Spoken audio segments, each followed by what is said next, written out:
برنامه حسنا رحیمی مهمان برنامه سراچه است. خیلی خوش آمدین حسنا جان. تشکر بسیار زیاد. فقط چوکیتان ایواز کردین. بله، ولی چوکی برعکس چوکی ما بسیار جای راحت است. بسیار جای آرام است. احساس میکنین؟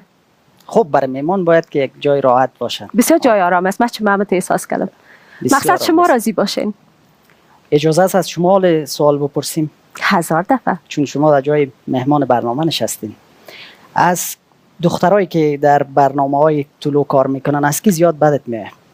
مشخص نام بگیر. از هیچ کدامش. از دفتر خودمان منظورتان است. هیچ کدامش بدم نمیاد. نه جدی. 2 نفری هستن که دوشان از زیاد دوست دارم. مریم و سحر. دیگرها را بدتان میاد. خب 2 نفر است فعلا.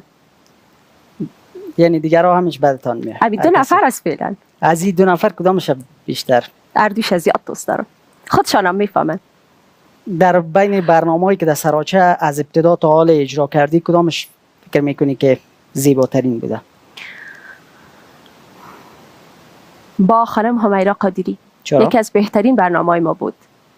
دلیل؟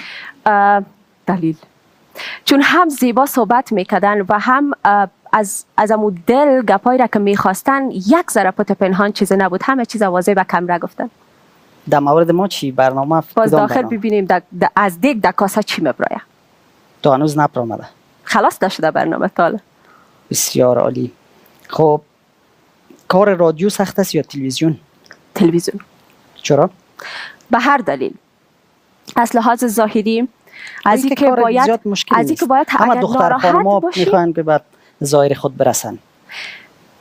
اینجا چی گپ است؟ خب مثلا من در رادیو که میرم اگر ناراحتم باشم یا عصبیم باشم یا هر چی باشم، مخاطبین من احساس نمیکنن که من قهر هستم یا عصبی هستم یا نمیکنن. شاید برای شما معلوم نمیشه اما برای شنونده برنامه هر حسی که باشه در تون صدایتان در نحوه اجرایتان اونا میفهمن که شما نمیکنن این احساس. بفهمین چرا؟ باز در این صورت شما در جان مردم زدین به قول معروف. در جان مردم به خاطر از اینکه من عمو ترفندش بلد هستم. همین ترفندش چرا با بیننده و شنونده به کار ببرین؟ امکان پذیر است و اینا چند دلیل داره. بازی از حالت طبیعی میکشه نمیکشه. به خاطر باز گفتم هر کس شما ترفند به کار داره. یک باید طبیعی باشه. دوم شبرتان میگم شما دوست دارین که ترفند به کار ببرین یا طبیعی باشه؟ خب باید مثل یک ممثل باشیم ما هم دیگه نه؟ ما هم هر کدام ما زندگی خصوصی خود داریم. گاهی اوقات خوش، گاهی اوقات نه، گاهی اوقات قهر، گاهی اوقات مجبور هستیم به کار ما باید برسیم. ولی آشپز خوب نیستم. مگم هر چیزی را که پخته کنم رحیمی بیچاره تعریف میکنه. نمیفهم تشویقم میکنه یا ای که براستی وقتی که غذای دستپخت من میخورم مزه‌دار میباشه برش ایشه دیگه نمیفهم. شاید روز در دفتر غذا میخوره خوب شکم سیر میآید دیگه میخواد که شما را آزرده نسازه ها که بوی شاید اما و من ممنونش هستم. تشکر. روحیه میگیرم. نه جدی میگه یا از چهرهش معلوم نمیشه که شوخی کنه. خب تعریف میکنه همیشه. چقدر در کارهایتان در خانه هماهنگی دارین؟ مثلا شما در رسانه هستین، ایشان هم در دولت. تنها در رفت آمد هماهنگی داریم. امروز یکی دیگه خلاص مثلا تایم رفت آمد ما را جور کردیم دیگه. اونا در دنیای خود هستن و در دنیای هیچ وقت شده مداخله بکنین در کارهایشان، نظر بتین؟ هیچ وقت نه. چون امو وعده و وعیده به یکی دیگه کردیم، امو تعهد کردیم که در کار ما غرض نداشته باشه و در کارش غرض نداشته. ولی باید شما غرض داشته باشین.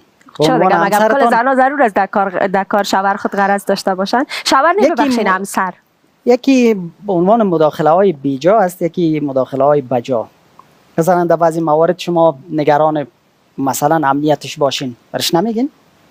طبیعتا اونا نگران امنیت من میباشن. بسیار وقتا مثلا 5 دقیقه دیر کنم یا ای که تماس بگیرن تماسشان جواب ندم اینا نگران میشن. بعد رقمی یک چیز عادی است. در بین دختر خانمایی که در طلوع در حال حاضر برنامه اجرا میکنن اگر از 1 تا 10 نمره بتی، نمره خودت چند است؟ از 1 تا 10 نمره بتم 1. از دیگرها را نام ببرین، بر اونا چند میدین؟ مریم و سحر 10. میخواین تا آخر عمر به عنوان گرداننده باشین؟ 10 سال بعد من نمیفهمم چی؟ نه تصمیمی که در ذهنتان است چی؟ فعلا بله، چون کار من دوست دارم.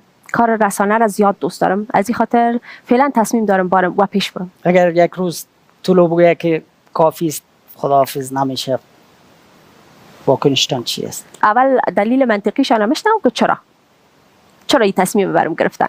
اگر دلیلشان باعث شد که به نفع دفترم باشه، به نفع اداریم باشه و گپایی بود که کسای دیگه که در اینجا کار میکنن به نفع اینا باشه، 1000 دفعه خداحافظی میکنم و روابط با هم حفظ میکنم باشم. چی باعث شد که گرداننده برنامه سراچه شوی؟ دوست داری مشهور شوی؟ راست بگویم خودم علاقه نداشتم خودم به تصویر آمدن. یگان دفعه نیاز میشد در یگان برنامه و اینا اشتراک میکردم ولی علاقه نداشتم. دفعه تانی شد یک دمی من اوکی کردم، قبول کردم. کی تصمیم گرفتم؟ شاید اداره. برنامه را میخواین که احساسی بسازین تا میمانا گریه بکنن؟ نمیفهمم چی است. یک چند وقت که برنامه گریانوک مشهور شده بود، از همین خاطر باز آل دیگه گذشتیم از اون مراحل. ولی چون چشم امید مردم به برنامه‌ای مثل سراچه است که یک مقدار فضا را عوض بکنه با این فضایی که همیشه رسیدین به اصل اخبار منفی است، این برنامه باید شاد باشه. میمانا چرا باید بگیریم؟ مثلا شما که در این برنامه آمدین همیاله، من تنها از بود گرداننده بودنتان یا از بود ژورنالیسم صحبت نکردم. از زندگیتان صحبت کردیم تا جایی میبرین که میمان گریه بکنه. از گذشته تان صحبت میکنیم، از موضوعاتی که باعث شده ناراحت شوین صحبت میکنیم که برای بسیاریا شاید الگوست نمیاله. صدایتان که میشنون، تصویرتان که میبینن، همون موضوعات را که شما میکنین علاقمند هستن که باید بشناسن تان بیشتر. از این خاطر شاید همین دلیلش باشه. اینجا را فضای خودمانی ساختیم، یک خانواده واره همکارای ما که در اطراف ما هستن و همچنان میمانایی که میان. این سراچه واقعا میمان خانه ماست. بسیار خوشحال شدم که امروز در جایگاه مهمان نشستین و این فرصت دادین که کامیاب شدم. بسیار عالی هم بود. سپاسگزارم استاد جان. پس از یک میان برنامه کوتاه دوباره برمیگردیم، همچنان با ما باشین.